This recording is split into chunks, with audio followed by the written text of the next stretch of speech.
BGMI 3.6 update വരാൻ വന്ന 2 അച്ചീവ്മെൻറ്റ്സിനെ പറ്റിയാണ് നമ്മൾ നോക്കാനായിട്ട് പോകുന്നത്.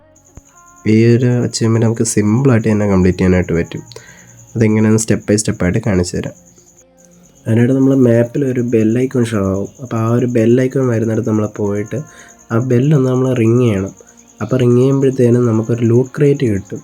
ശരിക്കും ആ ഒരു ലൂട്ട് ക്രേറ്റ് കിട്ടാനായിട്ട് ഒരു ടൈമറുണ്ട്. അത് നമ്മുടെ മിനി മാപ്പിൽ നോക്കിക്കഴിഞ്ഞാൽ നമുക്കറിയാൻ പറ്റും. ഇതുപോലെ നമ്മൾ 2 മാച്ചിലായിട്ട് ചെയ്യണം. മാപ്പിൽ ഇപ്പോൾ കാണിച്ചിരിക്കുന്ന പോലെ ഒരു ടൈമർ കാണിക്കും. ആദ്യത്തെ പോലെ തന്നെ ആ ക്രേറ്റ് വരുമ്പോൾ നമ്മൾ ക്രേറ്റ് ഓപ്പൺ ചെയ്താൽ മാത്രം മതി. രണ്ടാമത് നമ്മൾ ചെയ്യേണ്ട സ്റ്റെപ്പ് എന്താണെന്ന് വെച്ച് കഴിഞ്ഞാൽ സിമ്പിളാണ്. നമ്മുടെ നിംബസ് ഐലൻഡിൽ ഇറങ്ങിയിട്ട്, അതായത് മെയിൻ ഐലൻഡിൽ ഇറങ്ങിയിട്ട് ഒരു 6 കില്ലെടുക്കുക എന്നുള്ളത്. 6 കില്ലെടുത്ത് കഴിഞ്ഞെന്നുണ്ടെങ്കിൽ രണ്ടാമത്തെ സ്റ്റെപ്പ് കംപ്ലീറ്റ് ആവും. സിംഗിൾ മാച്ചിൽ തന്നെ 6 കില്ലെടുത്താലേ കൗണ്ട് ആവത്തുള്ളൂ. മൂന്നാമത്തെ സ്റ്റെപ്പ് എന്ന് പറയുന്നത് നമ്മുടെ നിംബസ് ഐലൻഡിൽ നമ്മുടെ ഒരു എലമെൻറ്റ് പവർ യൂസ് ചെയ്യുക എന്നുള്ളതാണ്. അതിപ്പോൾ ഏത് പവർ യൂസ് ചെയ്യാനും കൗണ്ട് ആവും. ഗാർഡിയൻ യൂണിറ്റഡ് 1 എന്ന് പറയുന്ന അച്ചീവ്മെൻറ്റാണ് നമ്മളിപ്പോൾ കംപ്ലീറ്റ് ആക്കിയത്. അതിൽ ഈ എലമെൻ്റൽ കൾട്ടിവേഷൻ എന്ന് പറയുന്ന അച്ചീവ്മെൻറ്റാണ് നമ്മളിപ്പോൾ ഫിനിഷ് ചെയ്തത്. ഫൈനലി നമ്മൾ ഈ അച്ചീവ്മെൻറ്റ് ക്ലിയർ ചെയ്യുന്ന ടൈമിൽ നമുക്ക് 2 ക്ലാസിക്കും പ്രീമിയം റേറ്റും നമുക്ക് കിട്ടും.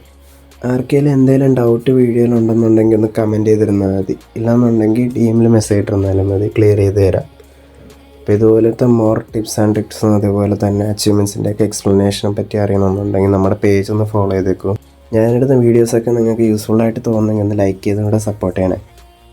ഗാർഡിയൻ എലമെൻറ്റ് 1 എന്ന് പറയുന്ന അച്ചീവ്മെൻറ്റിൽ ഇനി ഒരു ഫേസും കൂടെ ഉണ്ട്. അത് നമുക്ക് അടുത്ത വീഡിയോയിലായിട്ട് നോക്കാം. കാരണം ഇപ്പം തന്നെ വീഡിയോയുടെ ലെങ്ത് കൂടിപ്പോയി.